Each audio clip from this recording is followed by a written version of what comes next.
वज़ीर-ए-आज़म ने 20 और 21 मार्च को ईद उल फितर की तातीलात की मंजूरी दे दी है। नोटिफिकेशन भी जारी हो चुका है। तो वज़ीर-ए-आज़म ने 20 और 21 मार्च को ईद उल फितर की तातीलात की मंजूरी दे दी है। बाकायदा तौर पर नोटिफिकेशन भी जारी हो चुका है। तो इस तरह से हम ये कह सकते हैं कि अब 4 छुट्टियां होंगी ईद उल फितर की: जुमा, हफ्ता, इतवार और पीर।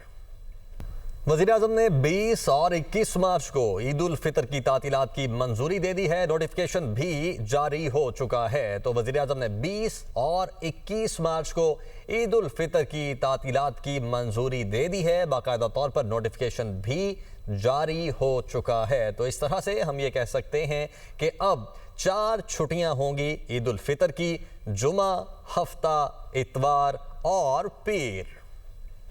वज़ीर-ए-आज़म ने 20 और 21 मार्च को ईद उल फितर की तातीलात की मंजूरी दे दी है। नोटिफिकेशन भी जारी हो चुका है। तो वज़ीर-ए-आज़म ने 20 और 21 मार्च को ईद उल फितर की तातीलात की मंजूरी दे दी है।